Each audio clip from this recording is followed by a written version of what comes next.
शानदार और जानदार सवारी, वो फटफटिया जिसके आने पर गूंज उठता था पूरा मोहल्ला। राजदूत बाइक ने 60 के दशक में एक किफायती बाइक के रूप में अपनी दस्तक दी थी और आते ही इसने भारतीय बाजार में तहलका मचा दिया। उस समय इसके 2 मॉडल्स को लॉन्च किया गया था, जिसमें राजदूत GTS 175 और राजदूत SHLM 11 शामिल थे। नई दिल्ली, ऑटोडेस्क। 1961 में जब भारत में येजदी ने दस्तक दी, युवाओं में इसका जादू सिर चढ़कर बोल रहा था। पर अपनी ज्यादा कीमत की वजह से ये हर भारतीय की पहुंच से अब भी दूर थी। बाजार में अब भी एक सस्ती मगर जानदार मोटरसाइकिल की कमी महसूस की जा रही थी और ऐसे में ठीक 1 साल बाद किफायती मोटरसाइकिल राजदूत की एंट्री हुई। दूर से ही आती इसकी फटफट की आवाज, बोल्ड लुक और स्टार्ट करने पर बाइक के एग्जॉस्ट से गर्म हवा का गुब्बार ने राजदूत को एक अलग पहचान दी। 60 से लेकर 80 के दशक तक अपना जलवा बिखेरने वाली ये बाइक असल में एक किंग थी और इसमें सवारी करने वाला खुद को किसी राजा से कम नहीं समझता था। भूली बिसरी यादों में आज हम इसी दूत किंग के बारे में बात करने जा रहे हैं। एस्कॉर्ट्स के मोटरसाइकिल डिवीजन ने 1962 से राजदूत ब्रांड नाम के साथ पोलिश SHLM 11 मोटरसाइकिल का निर्माण शुरू किया। ये एक 125 सीसी की मोटरसाइकिल थी जिसने उस समय में बाइकर्स को शानदार स्पीड और एड्रेनलिन भरी सवारी का एहसास दिलाया। इसके अलावा एक और क्लासिक मॉडल भी था जो राजदूत GTS 175 नाम से जाना गया। इन दोनों मोटरसाइकिलों ने आते भी भारत के बाइक बाजार में तहलका मचा दी थी।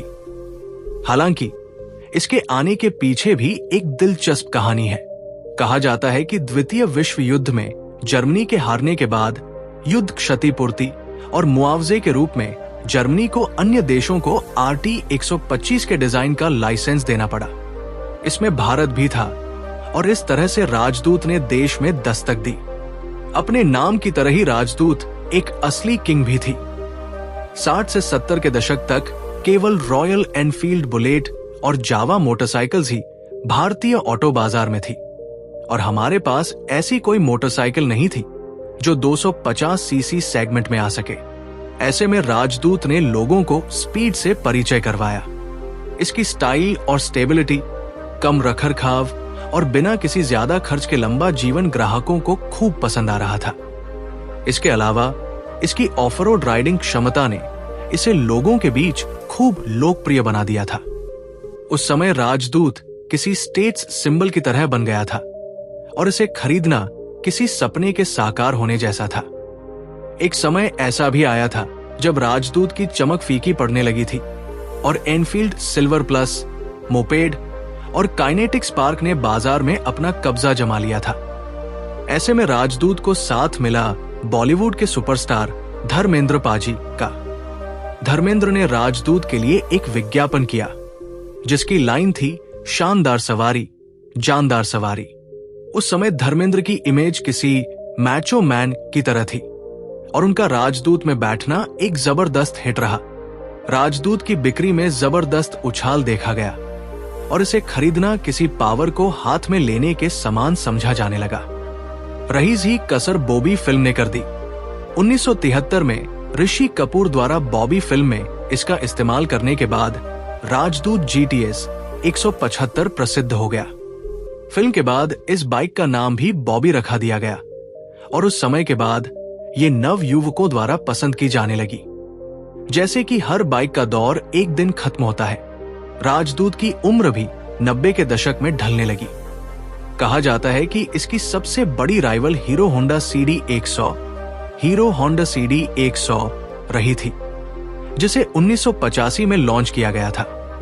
किफायती रेंज और नव युवकों को ध्यान में रखकर लाई गई इस बाइक में ग्राहकों को नयापन मिला, जिससे राजदूत की मांग घटने लगी। इसके अलावा उच्च खरीद मूल्य, महंगे स्पेयर पार्ट्स और खराब उपलब्धता ने राजदूत की मांग को और कम कर दिया। राजदूत GTS 175 का उत्पादन 1984 में समाप्त हो गया था, जबकि राजदूत 350 ब्रांड के आखिरी मॉडल के रूप में बेची गई थी।